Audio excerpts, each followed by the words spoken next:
We are going to call this meeting to order. That's really Good evening, everyone.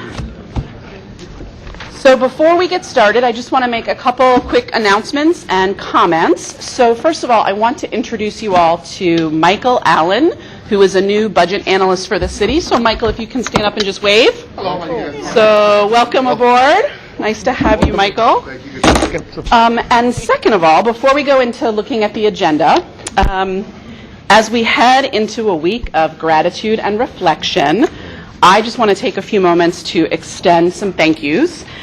First of all, to all of you for the extra time and energy and commitment that you've all put into this process so far this year, and for the help and support that you've given me as your novice chair of this committee.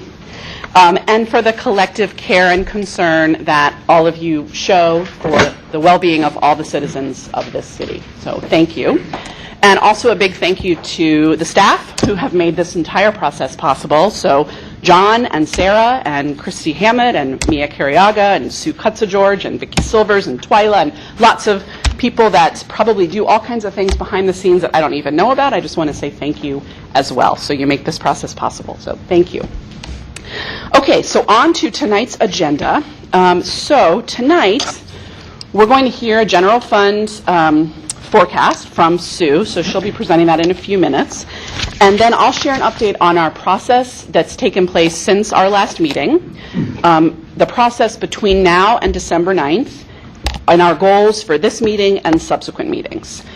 Then we're going to work through the general fund strategies list and engage in some small group discussions that will inform our next steps. So with that, I'm going to turn it over to Sue, who's going to present the general fund forecast update. okay. This will be short.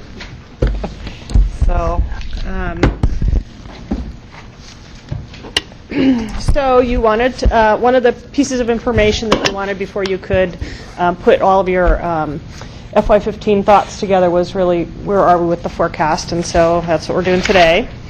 The bottom line, the estimated gap is now $3 million, down from $5.3 million this past spring. Hooray! Yay! Largely because of the PERS, lower PERS rates, and higher property tax revenues. And just briefly, you may recall that the legislature acted in two separate bills this past year to lower the cost of the PERS retirement benefits. The combined savings from both of those bills to the general fund this fiscal year is about $1.7 million. And we had built $1.1 million of that into the budget when you adopted the budget in June. Property tax revenues are estimated to come in about $500,000 better than what we had included in the budget. So using a little bit different presentation for the forecast this year, we'll see how that works. The blue bars on this chart show you how much of that year's revenues you would have to spend to pay for maintaining the service system that we currently have. Anything above that black line, 100%, means that we're spending more than we're taking in. And so what this view of the forecast shows you is that without making any changes to our budget in FY15, we would be in a deficit spending situation each year for the next 6 years. The red line, which is on your right axis, represents our ending fund balance. And we had quite a bit of conversation about ending fund balance at our last meeting. That is the amount that we carry over from one year to the next. And the main components of the ending fund balance are our reserve for revenue shortfall and our unappropriated ending fund balance that we use for cash flow purposes. So if we spend more than we take in each year, our fund balance would drop steadily to well below $10 million by the end.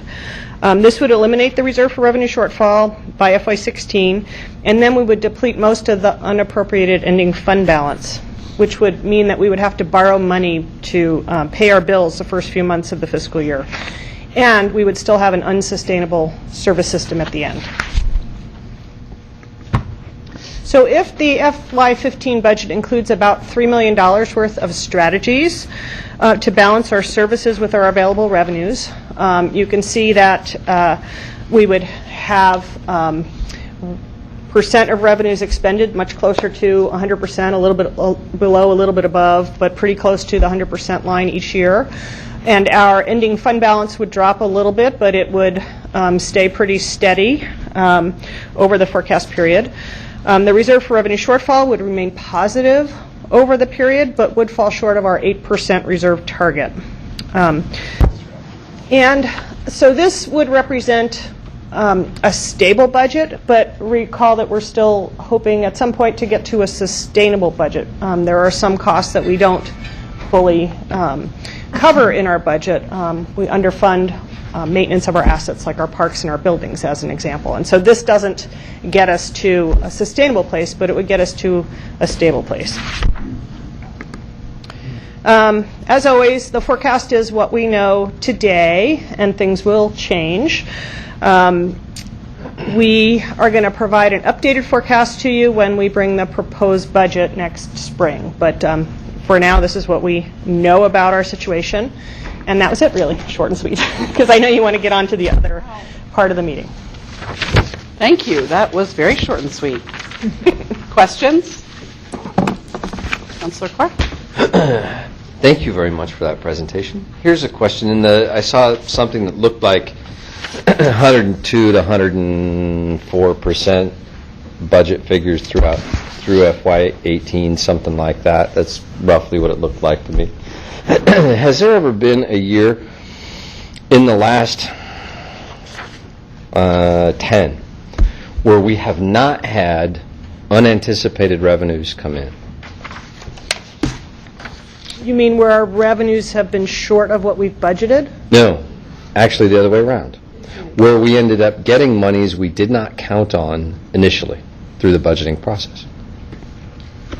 Because I can think of at least the last 3 where we have, and we didn't anticipate that. So I'm wondering, is that how regular that occurrence is? So we have, over 100 different revenue sources in the general fund. Right. And so certainly we don't hit those on all of them on the nose Sure. every time.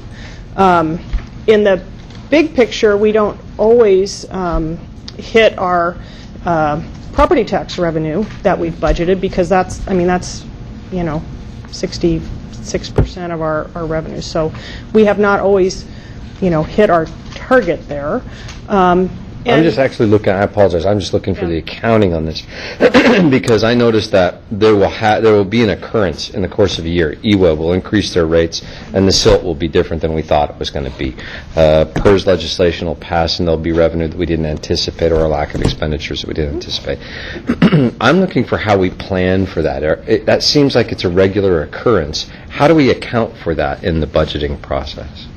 So we account for that by doing what we're doing, which is we update the forecast twice a year, and we provide you with that information. And to the extent that there's something that we need to change the budget process, we would do that. Yeah. I can add a little bit to it. So, for example, you end up seeing some of that when we go through that marginal beginning working capital conversation, right? Because what that is unanticipated, a net of unanticipated revenue or expenses. And so I would guess over the last at least 5 years, it's always been a positive number, right? Mm-hmm. Answer to your question is, at least in 5 years, the answer to your question is probably no, the way you asked the question, right? Mm-hmm. So, but then then the question is, so what is that made up of? A portion of that is made up of unanticipated grants. So you get grants that show up, which are actually pegged against something specific. It's made up of expenditures that you weren't anticipating. Mm-hmm. Could be sort of a one-time bump that comes in that you didn't think was going to happen for whatever reason. Right. So, I mean, you could have a variety of things like that. My reason for asking the question is because, as you indicate, that's at least for the last 5 years been a regular occurrence. I want to have us having an accurate conversation with the community about what I kind of sense that where we're going is to a place where we're going to have to make difficult decisions. And so I'm hoping that we have the tightest registration instruments possible to know that we don't end up with unanticipated revenues where we didn't have to close a branch library or whatever. I'm just looking for the tools to do that job better, when we get there. Yeah, I think it's good. The piece that also is probably part of the story is if you think about that with a general fund that's 125 million, and you come in with $1.5 million of net to the good, you're actually talking about 1% or less. And so if you're, from a budgeting perspective, But we may actually have to trim $1.5 million to 2. Yeah, but if we hit within 1 or 2 or 3%, that's pretty good at the end of the year. Sure. Best part is we generally hit that into a positive piece. So I think It is good. probably the whole story is a good story. Okay.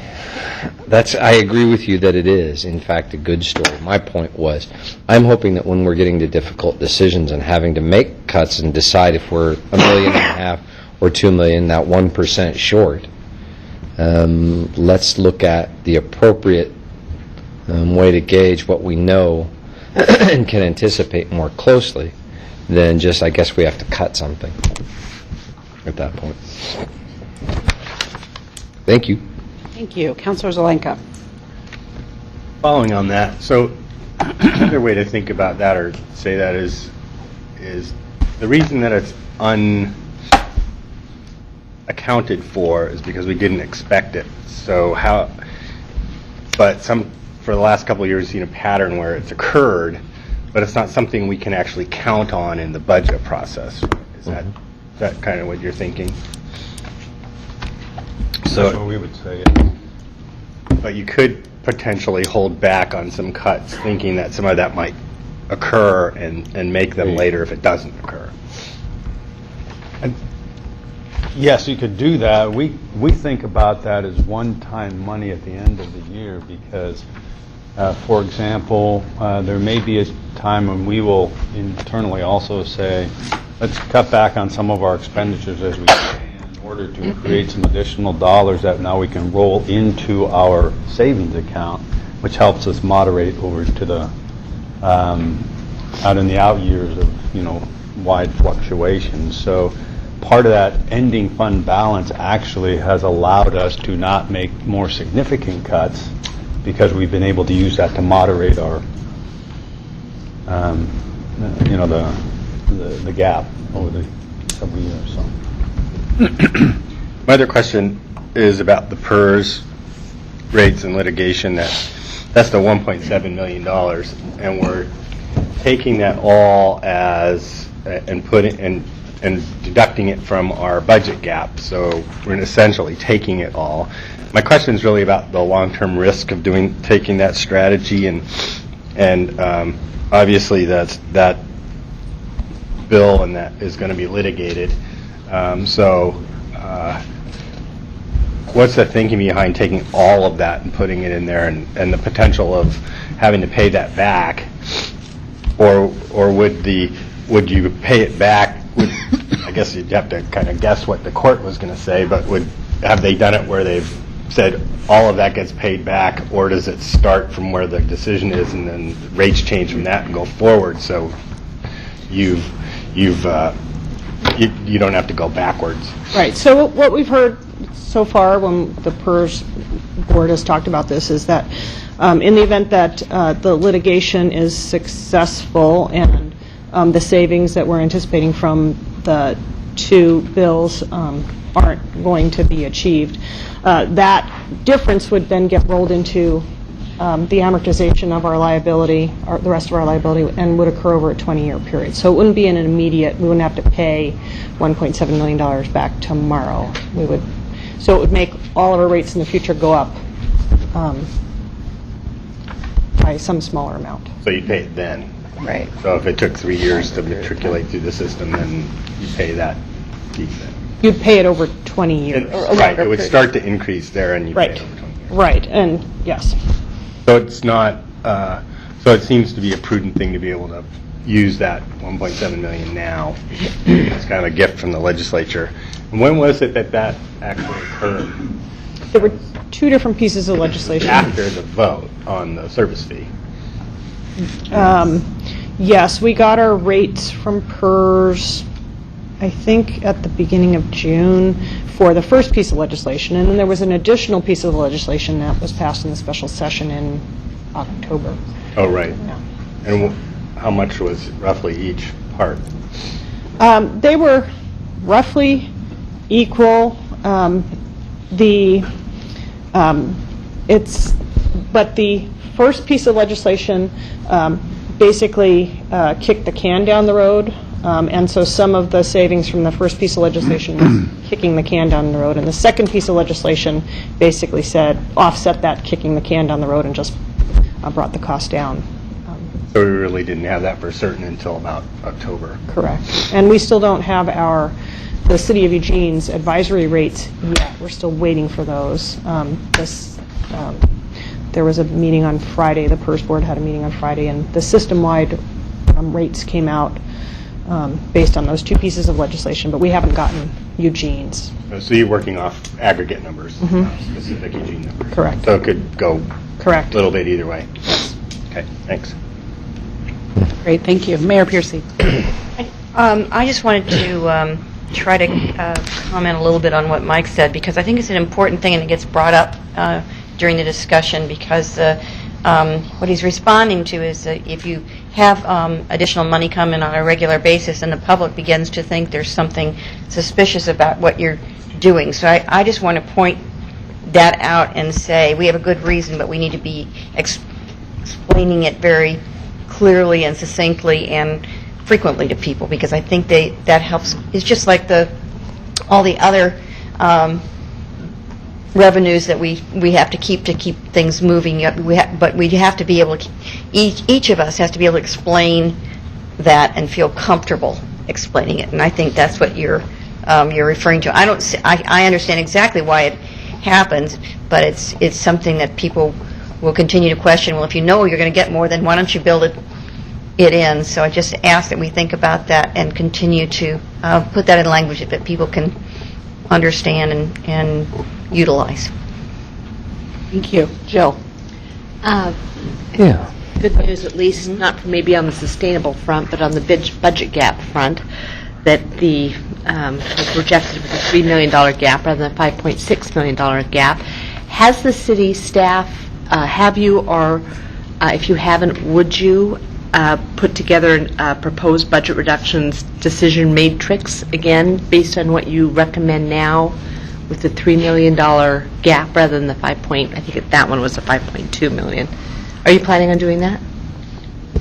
Again, putting it, you had an option 1 and option 2 of your proposed gap, your proposed budget reductions, right? And I was wondering, I think I'm back to what Councilor Pryor has been talking about throughout our meetings about the Jenga. Since the city has been working with this and is in the best position to make recommendations, would it be possible to make your recommendations on the $3 million gap rather than the $5.6 million gap that you did previously? Maybe you have a one tier and second tier type of thing. Is that something you were able or willing to do? So what I understand, the process that we're going to kind of go through gets a little bit at that. So you want to talk a little bit about how that process I can. Because that might help get at the question a little bit. Yeah, that's fine. I mean, and I'd be willing to hear it. It's just that I kind of want to hear what the city thinks, like the staff that's working with these numbers all the time, what is not just what we think, because I don't necessarily know if I was just going to operate on the city's recommendations. Now that we have $3 million, I don't know what is the best decision, even though I might like one more than the other. If it would have changed. Okay? So I understand the process we're going to go through, but I'd also be interested in the city's opinion on it as a part of that analysis. Okay.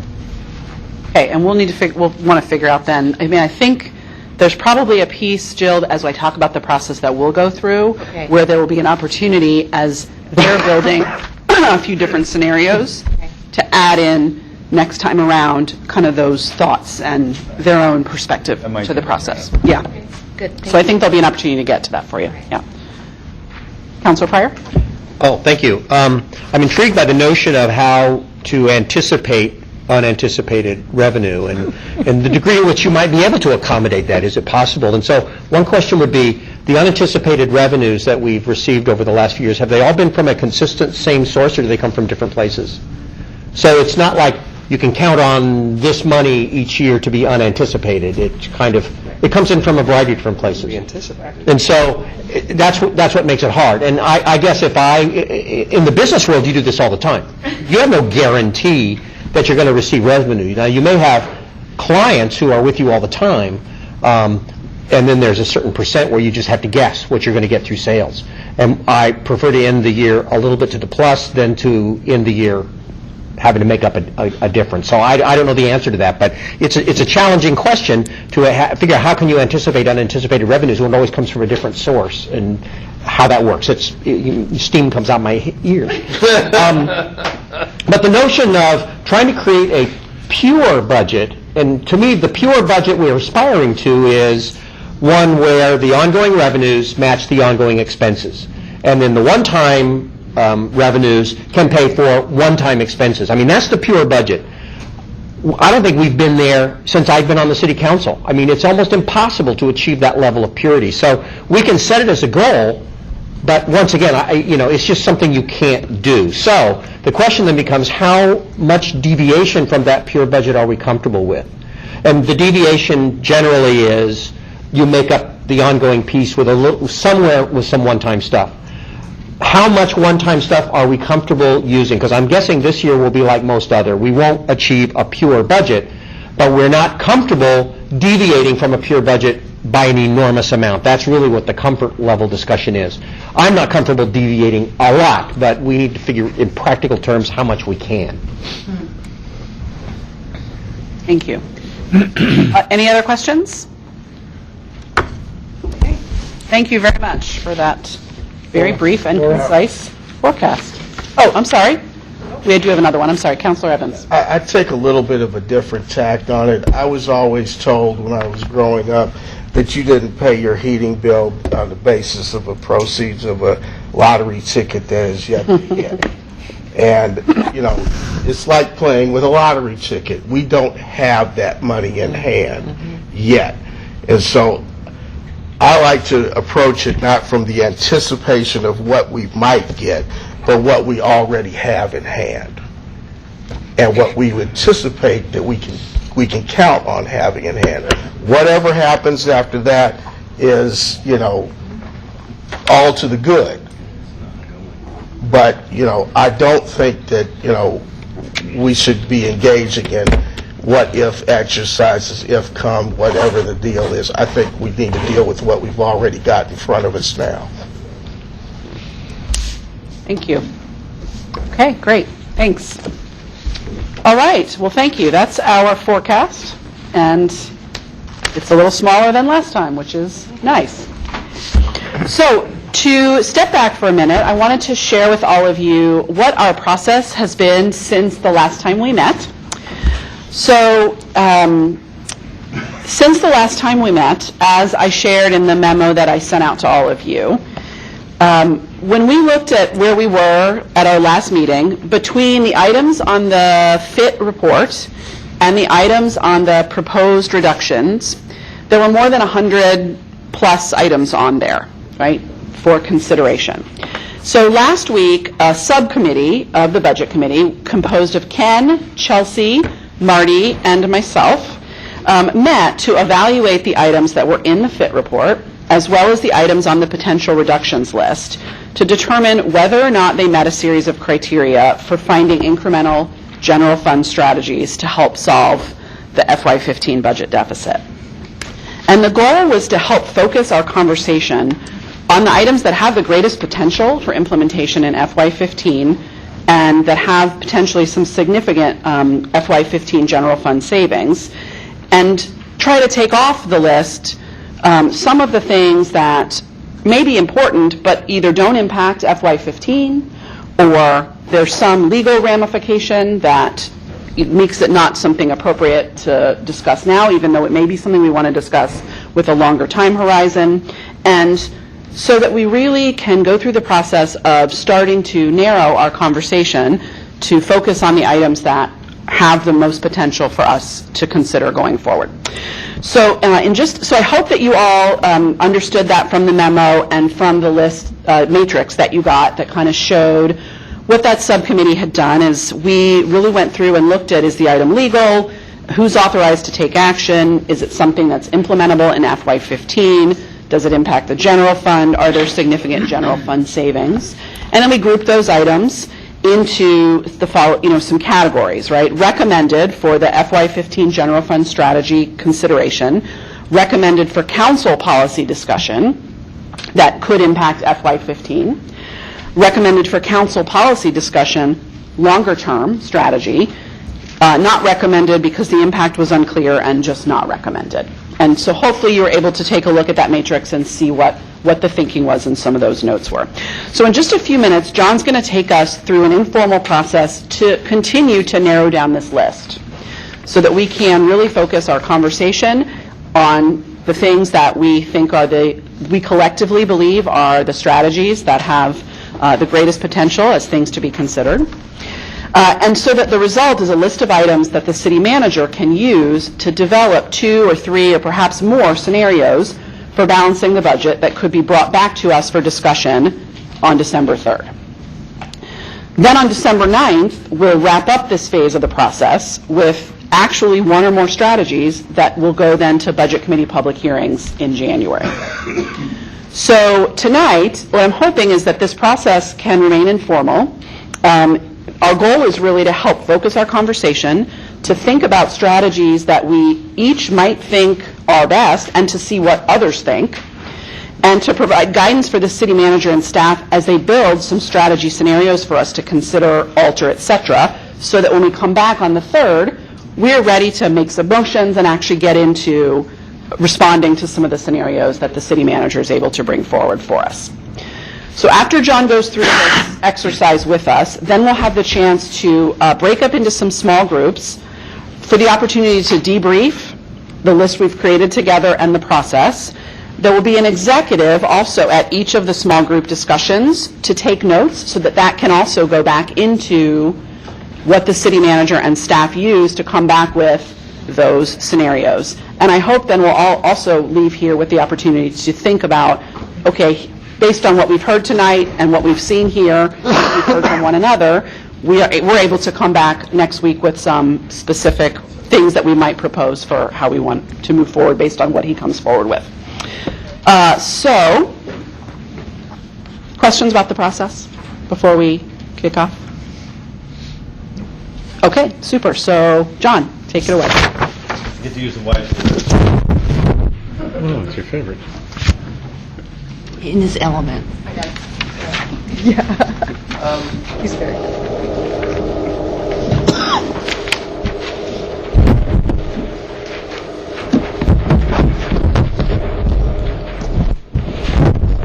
I'll explain a process we're going to use here, and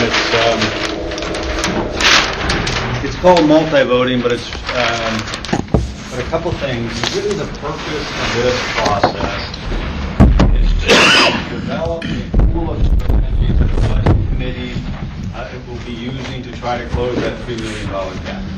And it's based on all the items that Laura mentioned that are kind of still on the list.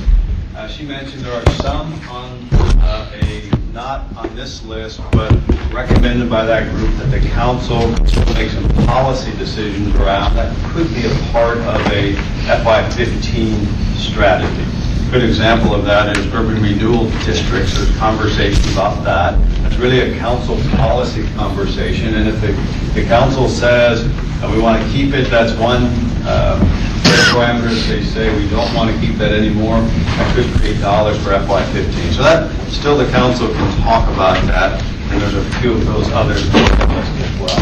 The purpose of this exercise is to say we're starting with this bigger list, and I'll hand out sort of the dollar figures that relate to these here in just a moment. So The purpose of this is to start with this longer list and then be able to move down into the basket of services or strategies that you're willing or wanting to use to close the FY15 gap, that $3 million gap. So there's a couple of rules around this. One is the total amount of dollars that needs to end up in that basket needs to be at least $3 million, and what I would suggest is it could be much more than that, and the reason why is after this, we'll start putting together some options that you can then consider at your next meeting, and if there's only one option, there's not much for you to consider. So I think that's an important part. The other thing is to recognize that the development of this pool of strategy is not based on consensus or majority rule, and you'll see how that works in just a moment. And the third piece is that what goes in the pool at this point, it does not mean that you individually or collectively think that that's a good strategy to close the budget. We're just trying to create the basket of goods for that. As we go through this, I'll ask if there's any clarifying questions on any of the items for understanding. As we go through this process, we're not lobbying for one thing or another. So this isn't a conversation about discussion, okay? You'll see how it'll go. It goes pretty quickly, and I think you'll find that it'll work out just fine. So let me pass out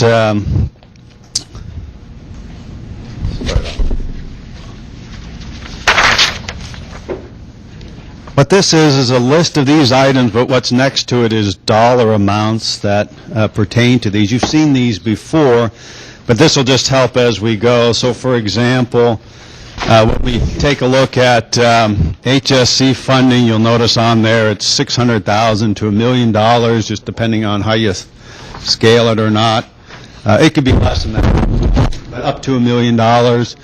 This could be up to $1.2 million, 700,000 on down. So you'll kind of get a feel for that as well. I do have a clarifying question. On your equity, human rights, neighborhood, and sustainability, do you have that broken down into the 4 different dollar amounts, other than the way it appears on the sheet? Or is that just all lumped together, and you fund it or you don't fund it?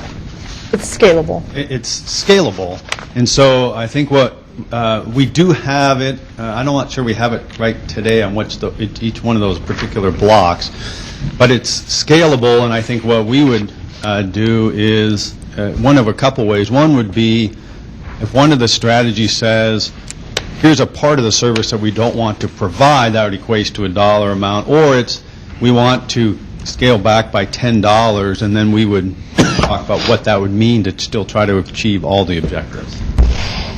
John, if I might add, there's in your potential budget reductions information, some of that information closely corresponds with the numbers that you have. So anything that's scalable, there's, for that example, Councilor Pauling, there was an example about what that scalability might look like. So.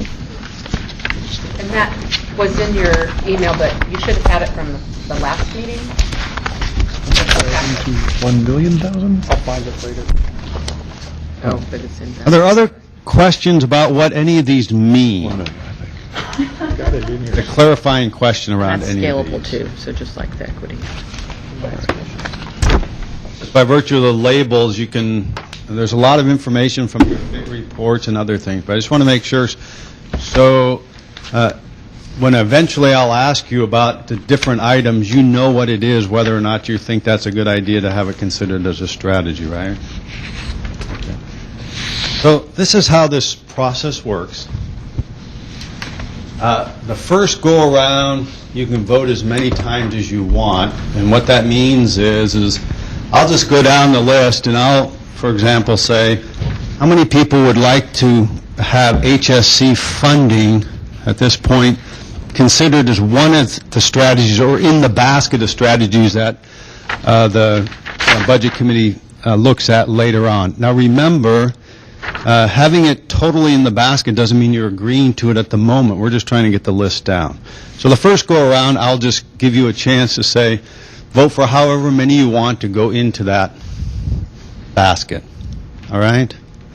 Ready to try this? And then what we'll do is we'll go through multiple successive rounds. you'll get fewer votes based on what's still on here. Now, it's possible that something only gets one vote all the way through and it still stays in the basket. So we'll kind of work through that as a process as we go. Mike? Well, I was going to ask a process question, but I suppose everybody probably already knows, looking at this list, that some of these, so keeping in an expense means it's still available as a discussion point for potential cut. Is that your intent, right? Yes. And in reverse, if it's a revenue side piece where increasing recreation user fees, meaning that could be an increase. Right. Another question over here. Two questions about two of the items up there. Metro partnership dues and SWAN. I don't think everybody knows what SWAN is, and how are we supposed to evaluate Metro partnership because it doesn't quite exist right now? Magically. And it could be cut. You're right on both those. SWAN is a South Willamette Angel Network, which is money that gets put into to help support startup businesses. It's part of that effort right there, and I forget that's 30,000 or something, right? 15,000. 8,000. Oh, it's 8,000 is the SWAN network. The Metro partnership, you're correct in that it's currently undergoing some thoughts and revisions. If that is not a part of a future funding, then obviously that will make an impact on how we choose to participate in whatever comes out of that later on. So that's correct.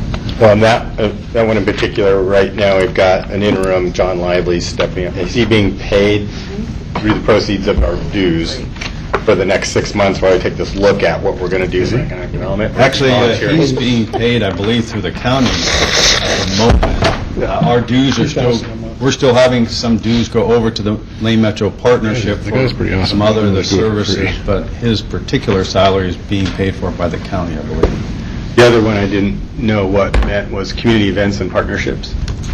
Community events and partnerships are things like Put him on the spot. Community events and partnerships are just different things that the city sponsors. It's pretty low dollar amount. I can find the page in your book. It's somewhere in the city. Page 19 in your, yeah. celebration. Eugene Celebration, there's all those kinds of things that are a part of that. Yeah. Art show. All that. Bill, and then Claire. I had a question about, I don't understand how the lapse fund actually, I don't understand the difference between that and just telling your departments to cut everything by 2%. We would, yes. I think what this is where the policy would be set is that you're expected to not spend X amount of your budget. So it could be 1%, whatever the actual amount is. That extra amount would be, think of it as unanticipated. But you're anticipating it. So here's $10, only spend 9, and give me back the dollar at the end of the year. Right. That's what we're doing, right? We would go back to pay for other things, right? But why not just give them $9 to begin with? It's the same. The way it would actually have to be used to close the gap is you would have to actually reduce the budget by that amount, because else you're capturing it on the far end, which doesn't actually close the gap up front. There's another way to think of it, too. But He has the mic. he has the mic, yeah. It is a strategy that the counties use. Okay. Right. So it is a strategy that we could choose to do, which could potentially close the gap, and then we can talk about whether it's any of these. I think we can talk about whether you'd like to do that or not. Claire? Well, my question was about the community event and partnership piece, because I hadn't seen it on prior lists until it came, that I remember, November 12th piece.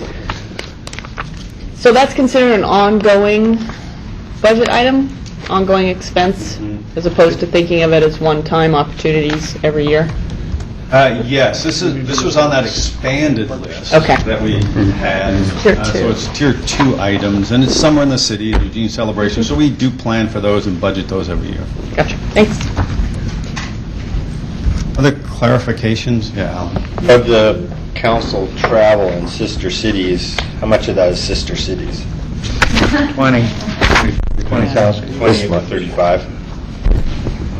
So it's mostly that.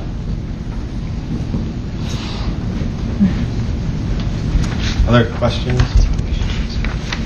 Vicky's putting the numbers on the board so you don't have to keep referring down. Oh, nice. Yeah, Alan. So increasing user fees for recreation, is that across the board on all recreational fees? So softball teams paying, going swimming on a daily basis, or using the gym, or all the different kinds of outdoor programs? Is that across the board, or is it targeted? And how does that interrelate with we've had many conversations with the council about scholarships and the inability of people to afford even these nominal fees. I'll start, and then Renee, if you need to weigh in, feel free to do so. My understanding is this just wouldn't be an across-the-board increase. What we would actually be doing is that would be the target of recreation fees that we want to capture new fees, and then we would be much more strategic about what programs they get targeted against based on, again, meeting accessibility and ensuring everybody has an opportunity for various programming, and which ones may be able to absorb more of an increase and not decrease the use of that particular facility. Is that generally correct?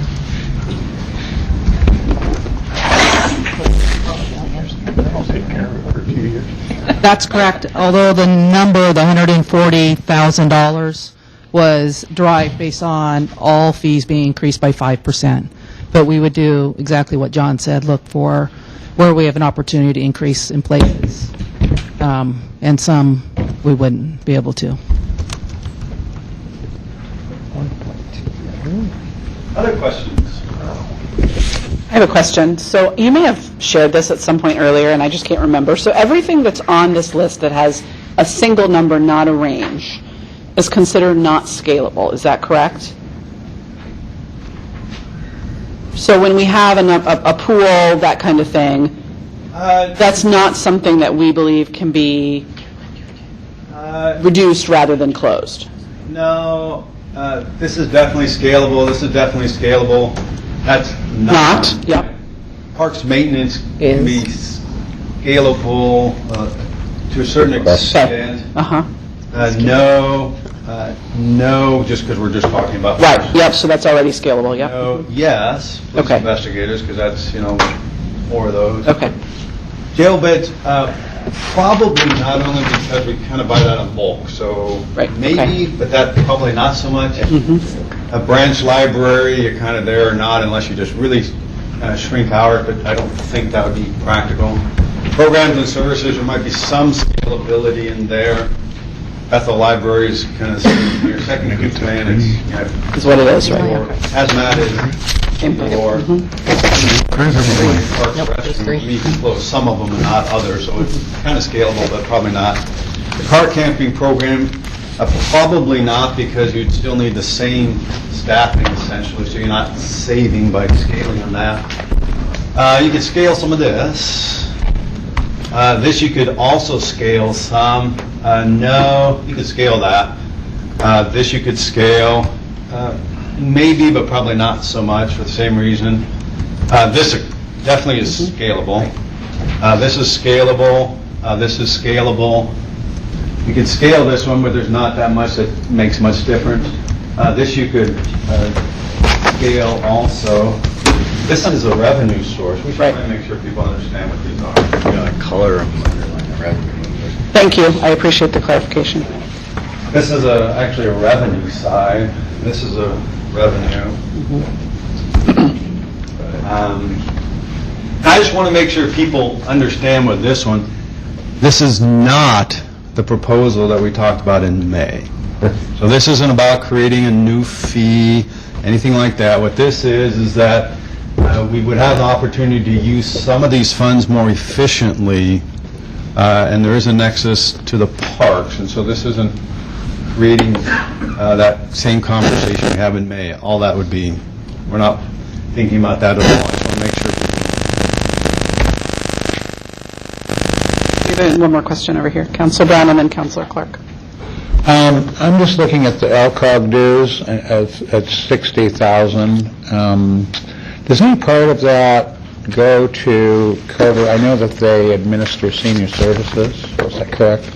And none of that money goes to that? Do they get that from another source? Was that come from Human Service Commission or? Let me check on that. I know it's a very important service they provide. I don't believe, I'm on the LCOG. I don't believe that's. I don't believe any of our LCOG dues pays for senior disabled services. That's federally and state funded. I see.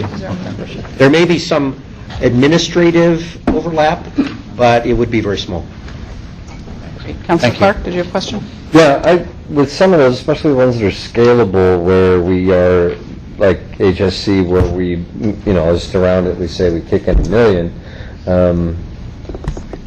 If we were to shave any portion of that, my question is, are there some of these that, from a cash flow perspective, come in the latter part of the budget more often than in the beginning of the budget cycle?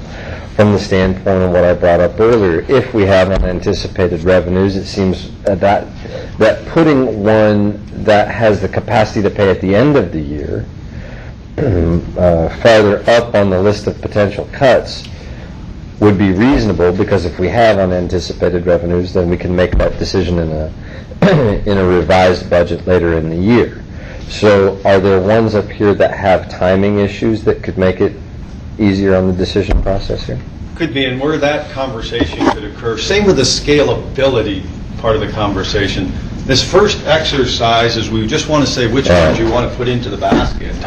It doesn't say how much you would want to scale it, if at all, and those kinds of conversations. So what we would do next is, after we get this basket, we break into the groups. Those are good conversations to have, because we'll have an exec listening in and capturing some of that. So then that can be a part of a conversation around when we actually come back with options. That might be one reason why you choose something over another in that kind of a conversation. So we're not trying to solve the gap in this exercise. We're just trying to get down to a reasonable number of items. Councilor Evans. There's another aspect that you won't be able to answer tonight, but I'd like to see somewhere in this conversation. What is the actual FTE impact of these numbers? So if we went from 3.5, if my memory serves me correctly, that was roughly about 40 positions out of the budget. We're looking at more like 28, 29 positions. And where would they come from? Not in massive detail, but, would they be coming from management? Would they be coming from rank and file staff that's servicing frontline, people in the community? I'd like to get an aspect of what that human impact is, because if we take some of these things down and we're cutting the budget, we'll also have a multiplier effect in terms of the people that will, be laid off, be on unemployment, be, getting services from other parts of the system that are already taxed. You're right. I don't have that information for you tonight, but it depends on what actually gets selected. So if you select things in which there aren't any current city employees, HSC funding wouldn't impact any city employees. Which one? For example, or LCOG dues.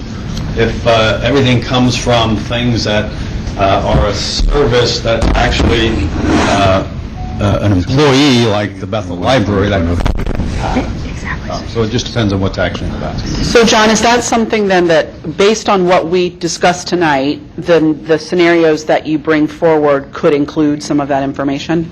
Yes, we can do that. Yeah. Councilor, sorry. Sorry, go ahead. Sorry, no, go ahead.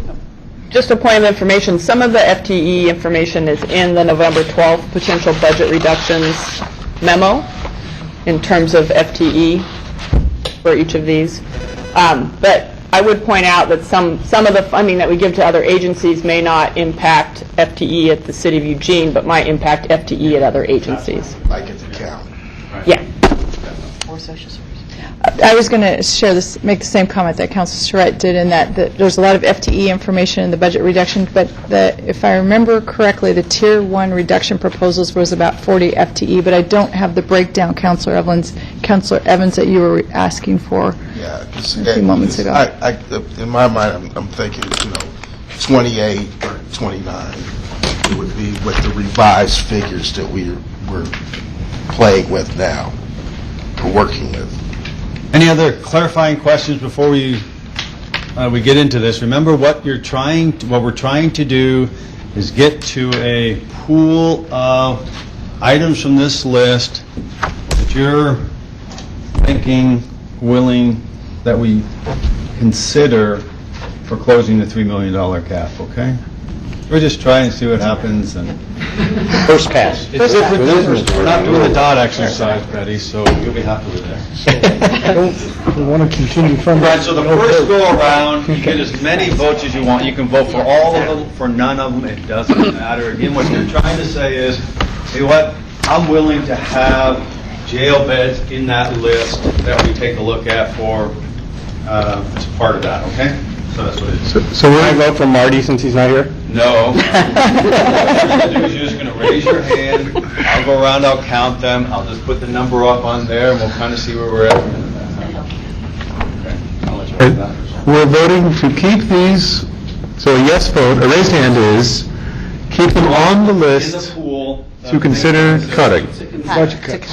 Or consider cutting yeah. Got it. It doesn't mean you're agreeing with it, but you just want to keep it. So let's try it. HSC funding. 1, 2, 3, 4, 5, 6, 7. Equity, human rights, neighborhood sustainability. 1, 2, 3, 4, 5, 6, 9. Did you get 9 or 10? 9. Fire company at Station 2. 1, 2, 3, 4, 5, 6, 7. Parks maintenance. 1, 2, 3, 1, 2, 3, 4, 5, 6, 7. Sheldon Pool. 1, 2, 3, 4. Downtown library. 1, 2, 3, 4. Echo Hollow Pool. The only one? 1, 2. Police investigators. 1, 2, 3, 4, 5, 6, 7. Jail beds. 1, 2, 3. Sheldon Branch Library. 1, 2, 3, 4, 5, 6, 7. Recreation programs and services. 1, 2, 3, 4, 5, 6, 6. Bethel Library. 1, 2, 1. Let's start over here, Mike, give you a chance always to get that. 1, Not the first one in for once go figure. second vehicle, van, This is what I wanted these numbers at the beginning of the week. 3. Oh, actually, 4.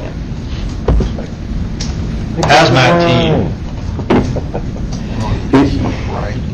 0. Teen court.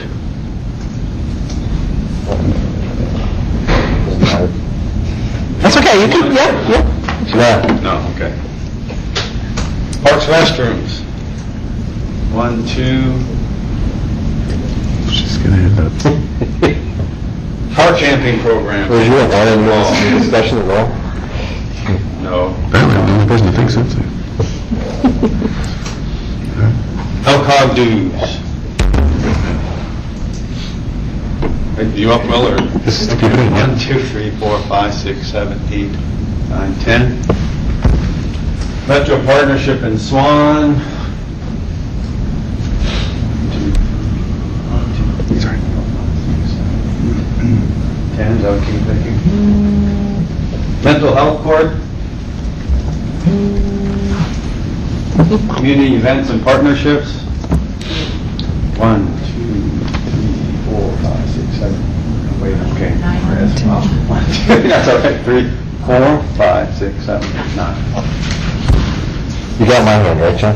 Yeah. All right. I got yours on jail beds too.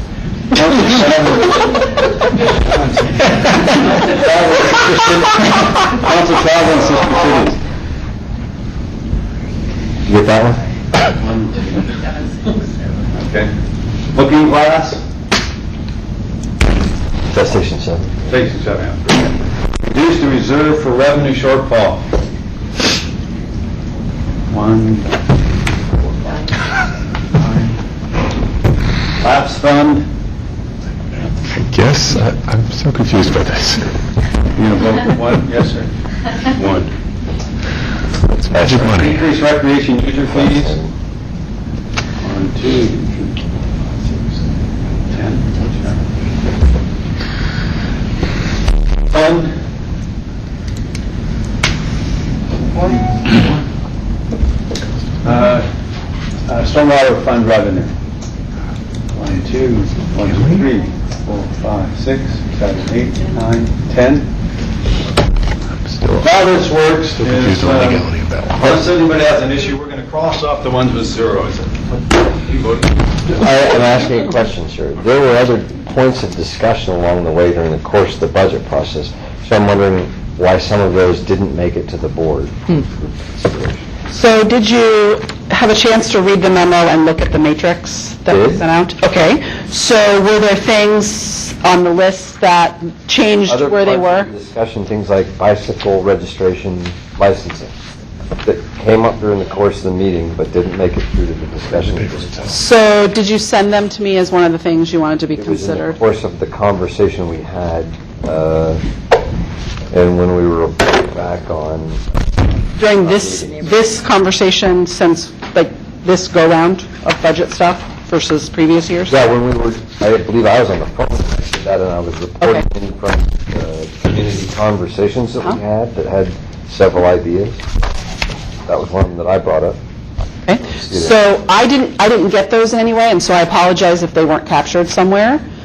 So if there are other things that I remembered a couple other ones, Councilor Evans had brought something up at one point about 4-day a week, and we've explored some of those, so. It was also a part of that discussion, too, the issue of employee, it was brought up by more than just the folks in my group at my table, and I didn't see that captured anywhere in the discussion. Which part? That employee compensation being such a large part of the city's budget, we're not having any conversation that touches on it at all. Right, so that was actually something that was addressed in the FIT report, and so that is actually why it's not up on the board at this point. Go ahead, Christina. I was going to say, the other thing about the bike revenue is that we have our revenue team too, and so that could also be potentially something that hits that direction. Yeah, and we can absolutely add that to the list. I was talking about employee costs. Yeah. Councilor Zelenka. So I was going to ask about the revenue, other revenue ideas that came up, like one that we talked about was increasing downtown parking fees, for instance. And other things. Are those all going to be in the revenue team? That is the plan right now, and that team we're hoping will start in January. So, and those are all the things that we'll be looking at for FY15, but also for beyond. So, Council, did you have something to add? I just wanted to make sure that we all remember that we went through the fact that most of the revenue discussion is not going to help us in the short run, but we're looking in the long run. Does that answer your question? So process-wise, we're only assuming 2 potential revenues? But remember what, I think there's a couple pieces. One is we said new revenue source, which is, we don't do it now, like bicycle registration fees. The revenue team would take a look at that as we kind of move forward. These are already existing fees, right? So that's different. The parking fund. Rerouting some of the funds from another. The parking fund was actually looked at by the FIT team as a potential, can you transfer more of the parking fund over to the general fund? Where it is right now, there isn't actual money to transfer over. So dollars that you can actually physically do that was, so that wouldn't do it. You can increase the fees in order to do that, which is kind of a different conversation if we want to increase the fees. There was some conversation about, and Betty and Mike, you can close your ears, about eliminating the free parking and the money that comes in from that will be transferred to the general fund. I think there was the FIT team and then Laura's subcommittee that actually looked at that and said that the parking fund is in a place that it would be hard for them to be able to absorb that and continue as a viable. Because you might remember over the last couple of years, we have identified the parking fund as in sort of in a yellow category, from red, yellow, green as the fund. So it was actually looked at by her, Laura's group. And by the FIT team. And so one of the comments, for those of you who, hopefully all of you had a chance to read the FIT report, but that group, and I'm happy for any of the FIT participants to weigh in as well, but that group, as well as the 3 subcommittee members who all served on the FIT, really felt that that was a dangerous thing to do, that they were already concerned about the issues around maintenance of the parking garages that the city already has. And so that's why it ended up on this not recommended list for now. I'm sorry, let me get Councilor Taylor first. I'd suggested increasing the room tax. That's a fund that we already have. Right, and what that was put together by Laura's team is, that's one that the council should have a conversation around from the policy discussion, which could impact FY15 budget, but it really is a council policy, not the budget committee. Okay, it's hard to tell which things, a lot of these are council policy. But if we could come up with a new revenue, we wouldn't have to do any of this cutting. What I'm going to suggest is all those kind of conversations could continue to have. Okay. We probably want to at least get to this point, and then there may be policy conversations that the council will want to have, transit room tax, renewal districts, and others that the council may want to have as part of their conversation impacting the budget. Should be so. Yes. So. Councilor Brown, did you have another question? I did. I just, I want to make sure that I understood what you just said about the parking fund. Were you saying that the sub-team of the FIT group or other groups recommended against sunsetting the downtown free parking program? No, we did not look at, this was not about the free parking Okay, program at all. I misunderstood. No, this was strictly about the parking fund and moving those dollars. All right, thank you. So what I'm going to suggest is we kind of keep moving here, and it'll be, we'll keep putting stuff in the parking lot if it comes up so we don't forget it. Now, what I would suggest is we'll cross off the ones that have zeros in them. We don't want to cross off too many too quickly because things kind of get used. So those will cross off. There's another one with a zero, a couple others. These here. We have one that has 1. I know, Mike, you voted for that last one. We can sure keep it going to the next round, and I think we can just do that for now rather than worrying about taking it off at this moment. So what I would suggest is we have 1, 2, 3, 4, 5, 6, 7, 8, 9, 10, 11, 12, 13, 14, 15, 16, 17, 18, 19, 20, 21, 22, 23, 24. You can get 12 votes. Now, you monitor your own votes. If you end up voting for 10, it's okay. If you vote for 13, we're not going to count it. You have 12 votes to distribute between the remaining 24. That makes sense? Mm-hmm. We're going to kind of go through the list again. We'll count up the votes.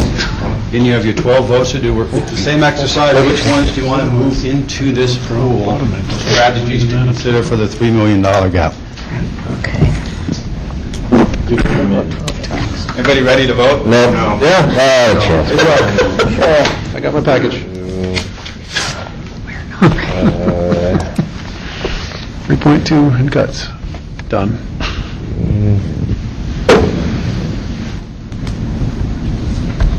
Can I ask a process question? Yes. Any reason not to automatically put in the items that got 10 votes? Yes. Okay. We'll just wait till we get to the end of it and see what happens. I should double check mine to see if I've got any incredibly unpopular things. Okay. Everybody ready? All right. How many are there up here? There's 24, you said? 24. You get 12 votes. Count your own votes. Have to eliminate 12 of them. HSC funding, who would want to see that in? 3, 4, 5, 6. Human rights, equity, etc. 1, 2, 3, 4, 5, 6, 7, 8. Fire company at Station 2. 1, 2, 3, 4, 5, 6, 1,300. I'll just let you count on that. Parks maintenance.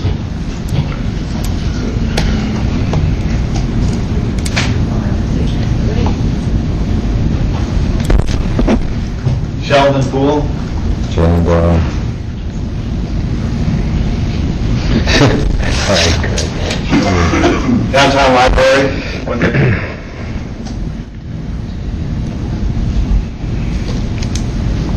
Echo Hollow Pool. Is that a yes or no? No. It's a no. Police investigations.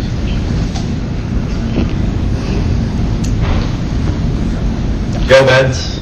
Good. Sheldon.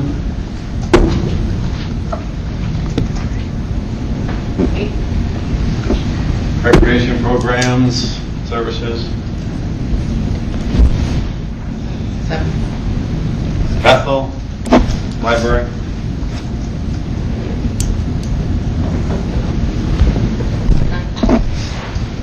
Second Coots. 2. Parks restrooms. 2. Car camping program.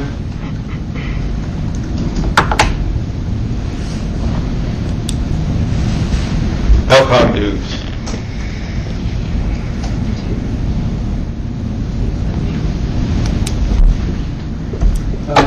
Metro Partnership, Swan. 12. Community events.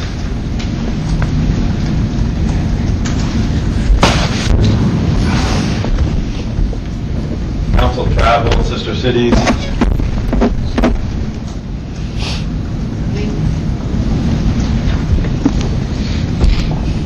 Reduce the reserve for revenue shortfall.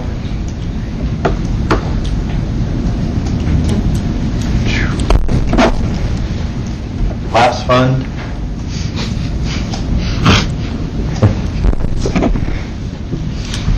Increase recreation user fees.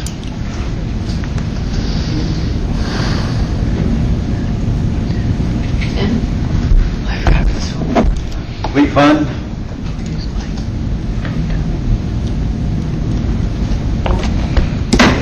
Stormwater fund.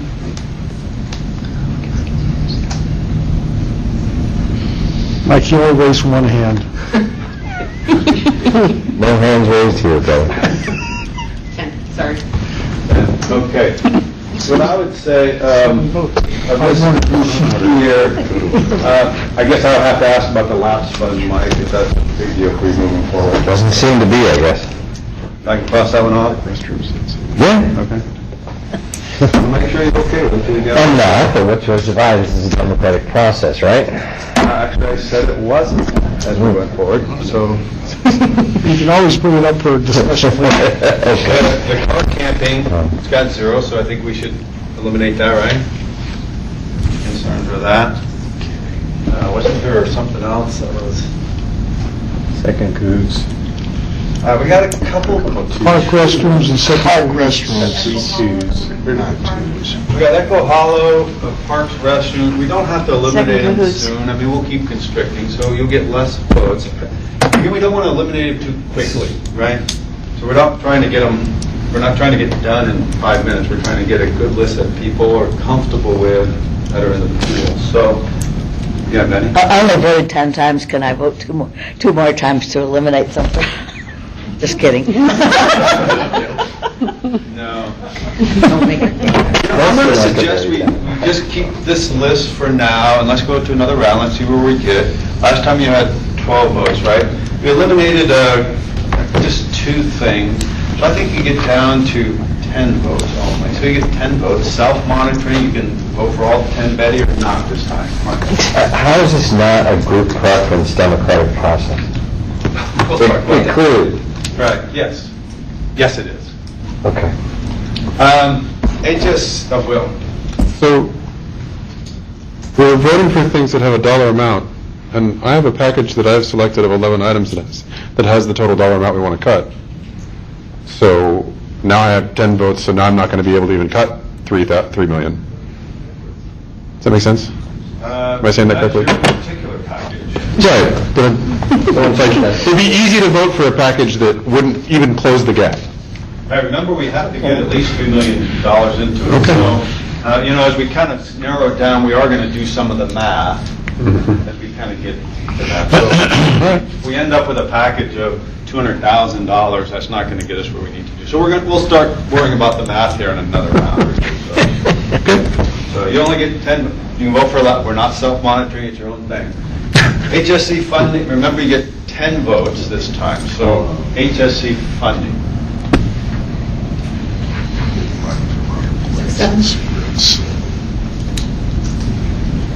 Equity, human rights, neighborhood sustainability.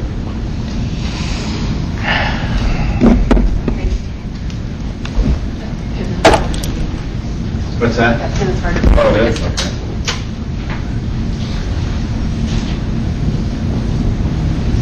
Fire company.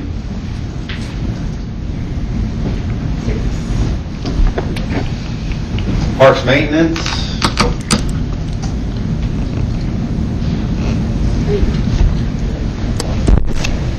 Sheldon Pool Fitness Center.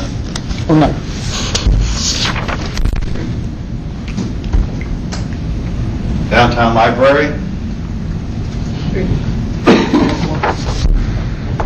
Echo Hollow Pool. Police.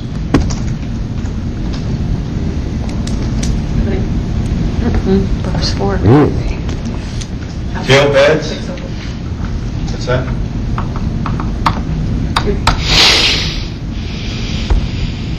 Sheldon Can you do Library. that last one again, please? Which one? The jail beds one. Jail beds. Jail beds. Thanks. Sheldon.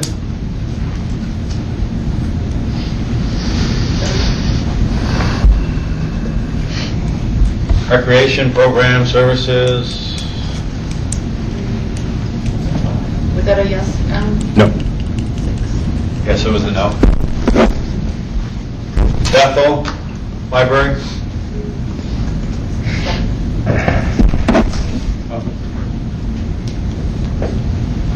Second Coots van. One.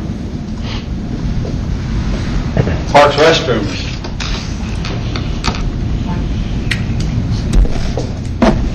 LCOG dues.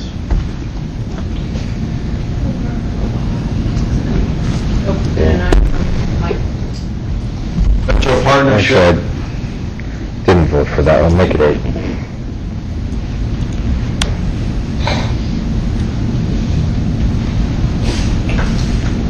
Metro, do it again. 11. Community events and partnerships.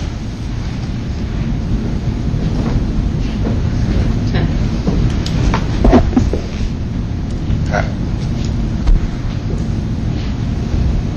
Travel, sister cities.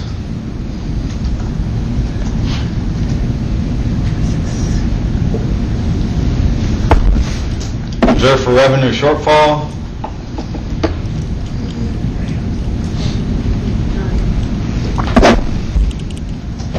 Recreation user fees.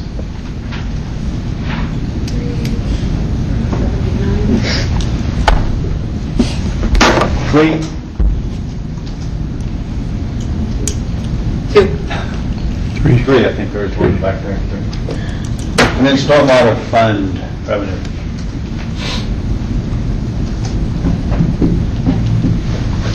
All right. 7 again. We had a couple ones here. And who voted for the second cahoots van? Was that Bob? I'm just gonna ask you, want to keep it moving along, or you're okay? Move it along. Move it along, keep it going? No. Cross it off? Cross it off. Okay, you're okay crossing it off. Parks, restrooms, who voted for that? I did. Mark. We can keep it on the list. But we're not, otherwise we're not moving forward with the process, are we? Yeah, we're moving forward with the process. And you want several areas. Do you want it still on the list or crossed off? I have it down on the list, but okay, go ahead. Go ahead, cross it off. Yeah, go ahead.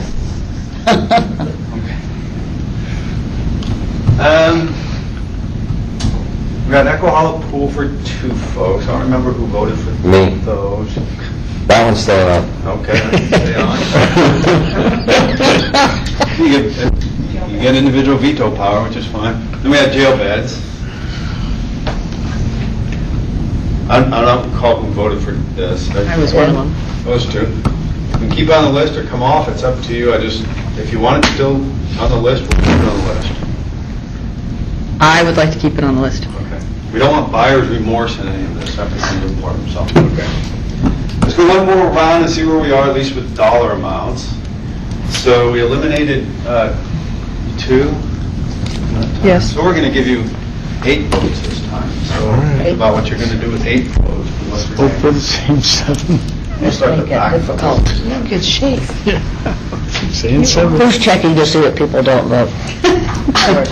Yeah, I was gonna say, this is the honors. With the dots. Being recorded, right? I'm putting marks every time I vote. We're watching you, Betty. Their eyes on her. They get hard now. We're making it harder, that's true. I've done 10 each time. Ready to go for 8? Were the prizes going to really change? Stormwater fund.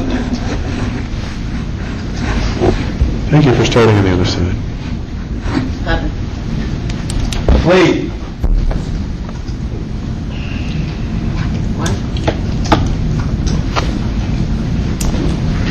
Increase recreation user fees.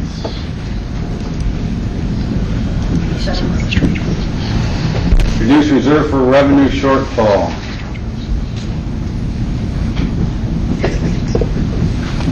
Travel and sister cities. 3, 4, Community events. 7, Metro partnerships in Swan.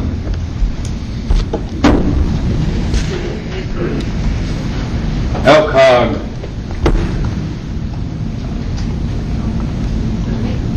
How much? 8,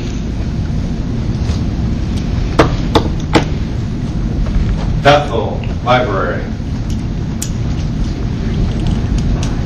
7, Recreation programs and services. 3, Sheldon Branch Library. 7, 8, Jail beds. I thought you were going to vote for that. I did, I'm sorry, I apologize, I meant to vote for that. No, I'm sorry. Right, you don't want it, I don't think.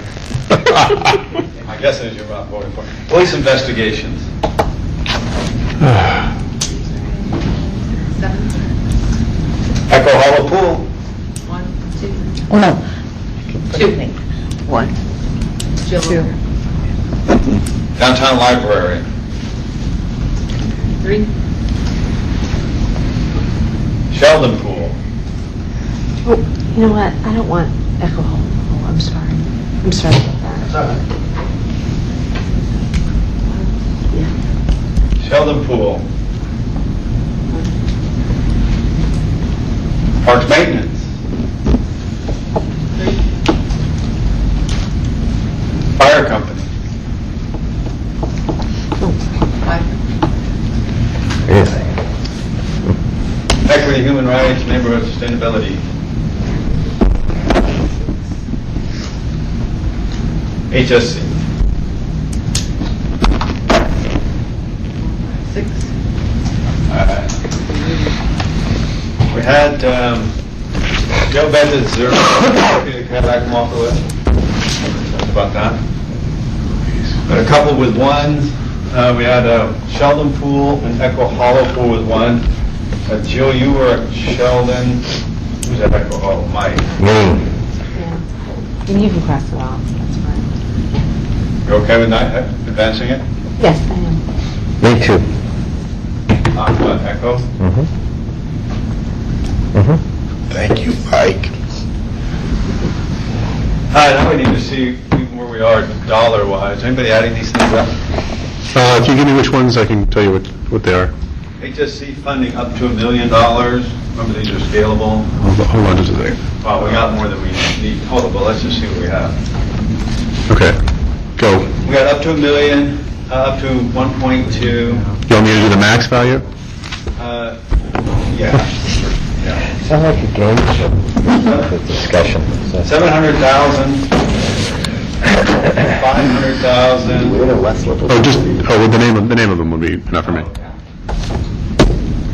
HSC, Equity, Human Rights. Yep. Fire Company, Parks Maintenance. Okay. Downtown Library. Yep. Police Investigations. Okay. Sheldon Branch Library. Rec Programs. Bethel Library. Yeah. We'll come all the way back to the lead there. LCOG. Yeah. Metro Partnership. Yeah. Community Events. Council travel. Council Travel. Reduced revenue shortfall. That's revenue. Yeah, that's a revenue. That's okay, it's still no. Yeah. You want to mix revenue and expenses in his calculation? He's got an Excel spreadsheet that can handle it. Okay. Well, it's a dollar. It's total dollars we're trying to add up, whether it's revenue or. Right, it's just total. Yeah, it's just total dollar. Fleet Fund only got one, but who voted for Expense to come up with a number. Can't add the revenue. I don't remember. Who voted for Fleet? Who voted for Fleet Fund? Do you remember? I did, you can scratch it off. Discussion off, okay. And then Stormwater Fund at 605. So we're at 11,000 or 11 million, depending on your point of view, and without the. Yeah. You got 5 million. I gotta ask you, do you want to go another round? These are in hundreds of thousands. Right. I've got a question. It seems like we're mixing things, so we're mixing the amounts Yeah, the number. that we charge for services, I mean, that, the expected amount that we would eliminate to address the budget, and then we've got reduced reserve for revenue shortfall for an amount of $4.9 million, but it's not a service. I mean, it seems like some of these things should be in different columns. Why? Right now, We need $3 million. $3 million is $3 million. Doesn't matter which column it comes from, does it? It's a strategy that we would want to have in the mix to look at. Okay, this seems kind of like crazy math to me, though I don't, but But some of them will be revenue, some of them will be expenses, but at the end of the day, they will net out to be 3 million. So I think it's okay for now. For now. Put it in there. This is, we kind of go to the next one. I should, Sorry, question here. oh yeah. Well, maybe kind of as a follow-up to that, if just so I'm not missing the point here, the reserve for revenue shortfall is a one-time. If we eliminate that, it helps 1 year only. I think most everything else up here is long-term and sustainable adjustment. So isn't it? It just feels like it doesn't fit to me. You're right, it's a little bit different than sort of an ongoing piece. Part of what, I think there's a couple of. Well, it also kind of skews the list a bit. I mean, yeah, so without the review. I wanted to do that. So we're at 6.1 without that item. That's how I view this. So I think, if this were to stay in the pool, which is okay, there'd be more conversation as options come back.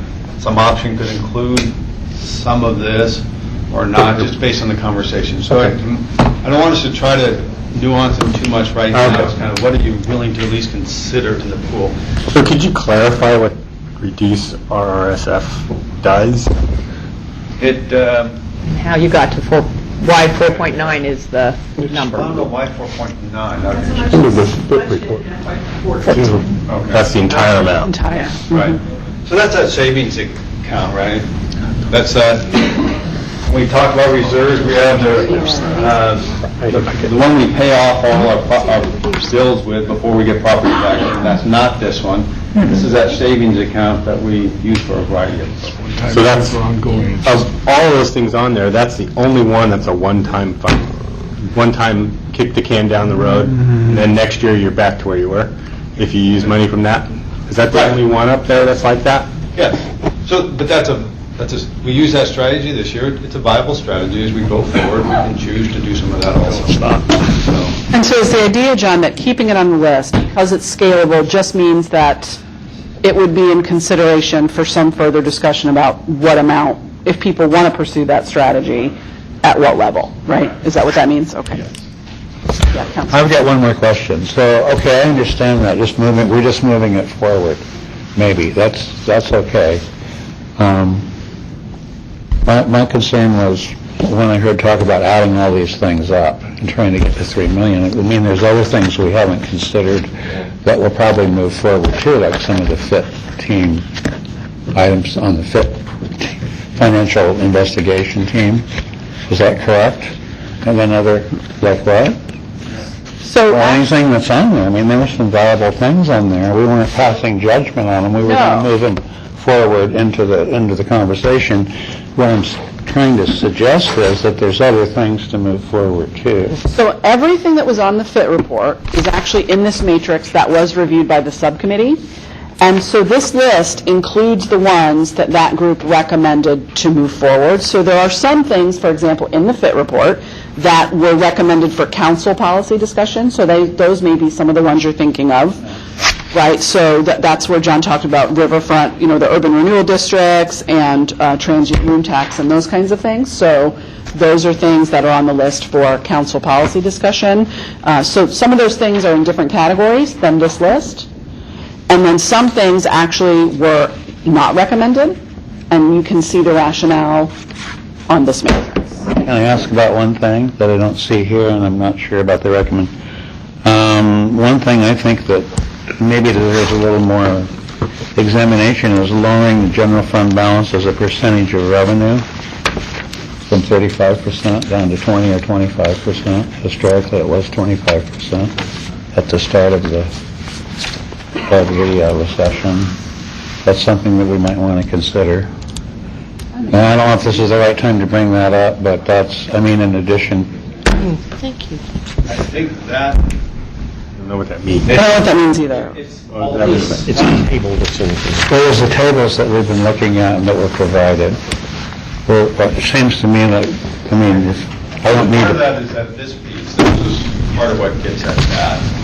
So if we do that could be part of that. Also, if we say we want our general fund to reduce as a revenue, what that means is something goes away because you can't just reduce it without any impact. I think that's where we're at. So if you do any of these kinds of things, you're actually hitting at some of that because you'll have fewer expenses for the revenues coming in, which will decrease our percentage. I was speaking in terms of a strategy of reducing it back to historical levels at the start of the recession. That's shown by the graphics that we were given. You're talking about this one? Yes, I am. We don't have to discuss it now, but I think we should discuss that before final recommendations.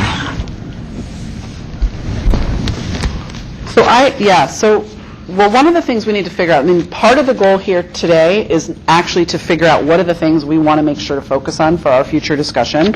So that one I'm still need help understanding, because as I see it, that's very related, right, to this reduced revenue shortfall. Am I misunderstanding something? No, it is related. Right? Well, we can, if you want to make a general policy around that, it will have some impact on some of these other things. I think that's probably a council conversation, not a budget committee conversation.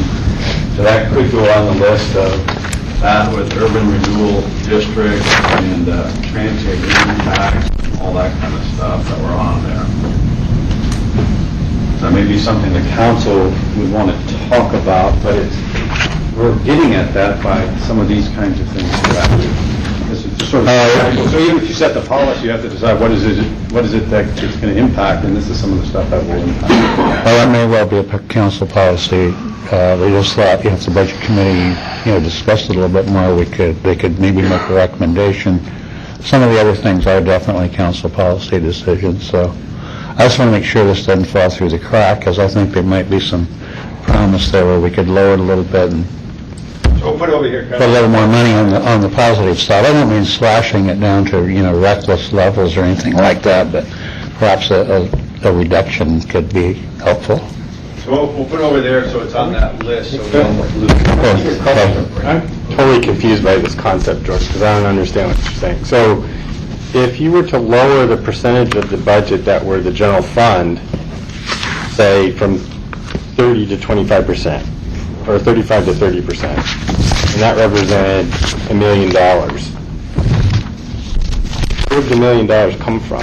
Because there's a discrete set of services that we provide and also revenues that we get. It has to do with end-of-year balances and money kept in reserve, and the 35% is the target figure, but historically it's been lower than that. You're not talking reduce the entire general fund by a certain amount. You're talking reduce the holdover. No. It's a manner of discussion. That's the RRSF, isn't it? What I would suggest Yeah. is that we have a separate conversation. And the reserves.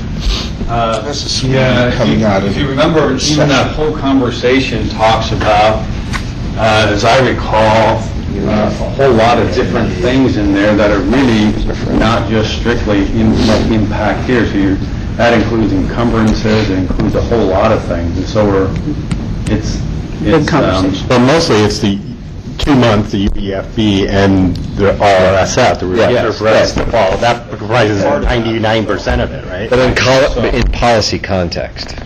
So really it would be talk to do about that. that tonight. Yeah. You cut reserves.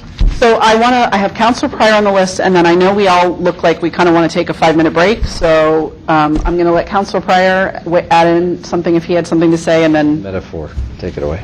Yeah, I'll go quickly. I think the balance as a percent of revenues is more of a condition than it is something that you actually directly affect.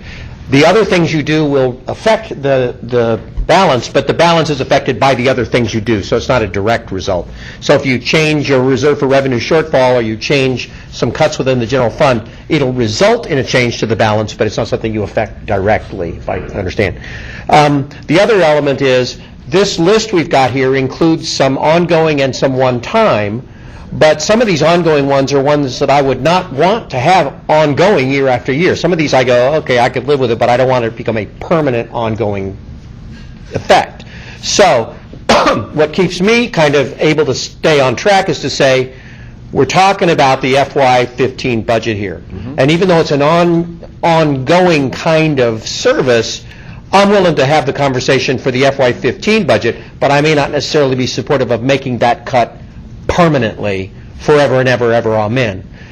So as long as I keep it in the FY15 context, I think we can keep talking about this, but we'll have to have a longer conversation about which of these things would we be comfortable with as an ongoing permanent kind of cut, barring no increase in revenue. So thank you for that point. Yes, tonight we really want to stay focused on FY15, understanding that those are important conversations to have in an ongoing way for what we are comfortable with living with long-term as well as the long-term revenue side. So, but this is about FY15. Yeah. We do one more round of this and see where we end up making. At that point, are those the ones we want to move into that? Okay, we're going to do a quick one round and then we take a break? Okay, we'll go quick. How many votes? How many do we got?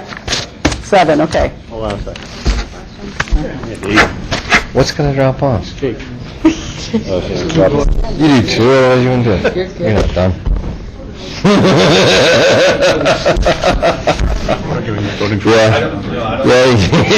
Yeah, he does. I don't know. Gosh golly.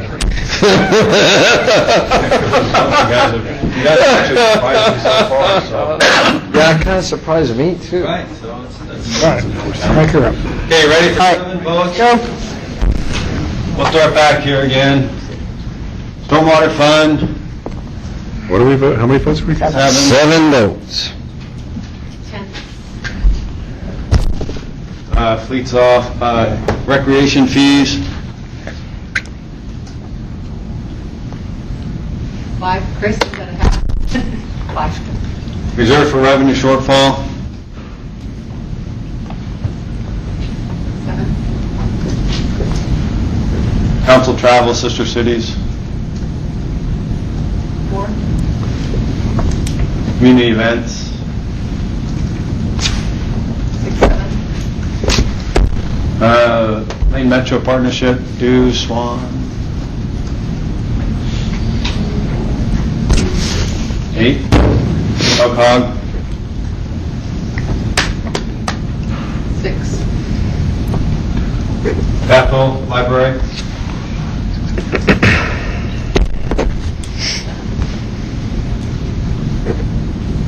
recreation programs and services, 2. Sheldon Branch, 7.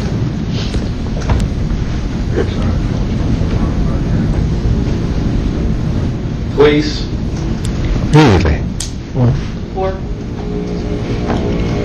downtown library, 2. 3. parks maintenance, 6.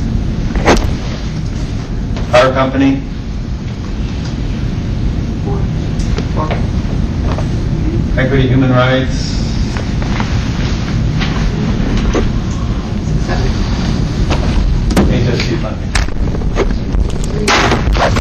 5. 6. 6. Was it 6? No, I was, Probably the only potential one we think about a rec program to, You'd have to say which one. We would cut police investigations, but not rec program. we're not lobbying at the moment. Whoa, that's fascinating. Are there any of those that you want to keep forward? Two people that voted for this, you have veto power, you can move it forward. I don't know who voted for this. I did. All for keep moving forward. No, keep it moving forward. Okay. All right. I won't say anything else we can come off. So what we have is... Did anything come off that round? No. No. Okay. So what we have, and I don't think we want to constrict it too much more for people voting. I think it would get too constrained. So what we're saying is this one moves into, these are the ones that move into the pool. So we got 11 million to not vote. if it's closed.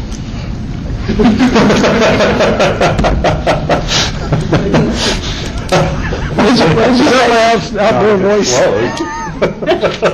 It does not mean that all of them necessarily will be chosen by the budget committee in order to balance the budget. But those are the ones that at least you'll consider for closing the $3 million gap. As a budget committee, remember there's still some items that the council may choose to talk about from a policy perspective that could impact this, but this is the basket of ideas that the budget committee will choose to balance the $3 million from. Any significant issues or concerns with that grouping?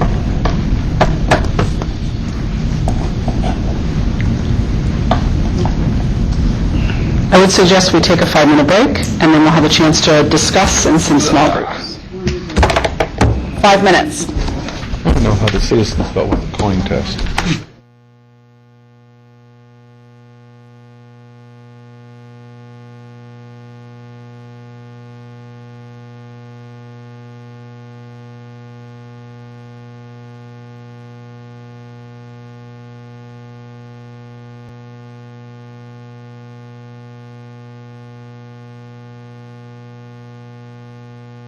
Came out of your group's conversation. People in Ward 2 are more enlightened.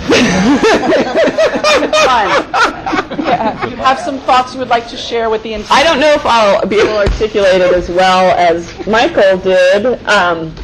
Just some of the challenges here was, and Will also had a good point, the challenge of relative priorities. So, and the mix of what might be potentially cut. So public safety, human services, council goal kind of items, makes it really, presents some challenges in terms of how you have the conversation. And then Will, because he had the benefit of his laptop and was using his Excel spreadsheet, as he voted for things, he was trying to keep his mix of funding at the $3 million goal. And so as the topic, the amount of votes shrunk, he found himself voting for the higher dollar amounts, irregardless of where they might fit in his choices, and so that kind of truncates the process as well. Great, thank you. That was good, Claire. That was great. Our team have a spokesperson?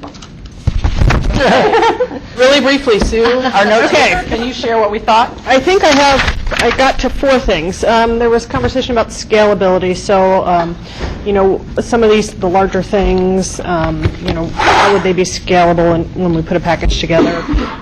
Jenga, what would the Jenga, Chris was in our groups, no surprise there. What would the Jenga effects be of doing some of these things or doing them in combination? Some discussion about focusing on FY15 versus things that might happen in the longer term.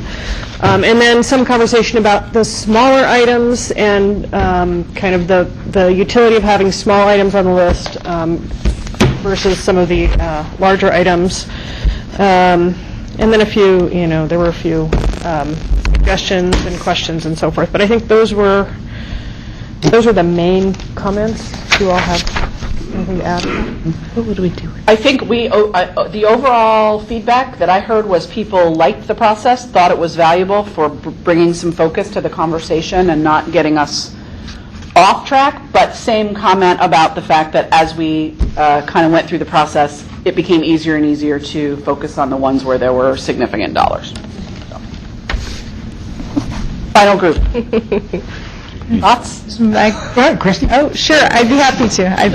Thank you. So our group didn't talk really about process, but we did talk about scalability of different items and sort of what are the unintended consequences of making reductions in some areas that might impact others. For example, some of the events and things like that. I talked about Eugene's celebration, the fact that we make a very minimal investment in that event, but there's a big upside for the community to, in terms of drawing people in and things like that.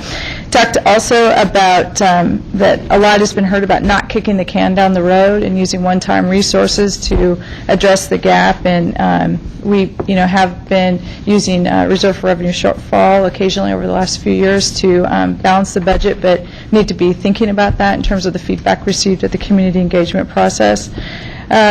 Some specific areas of interest that were addressed around, things like LCOG dues, some more information specifically around scalability of different items such as police investigators, and there was also some discussion around scalability about equity and human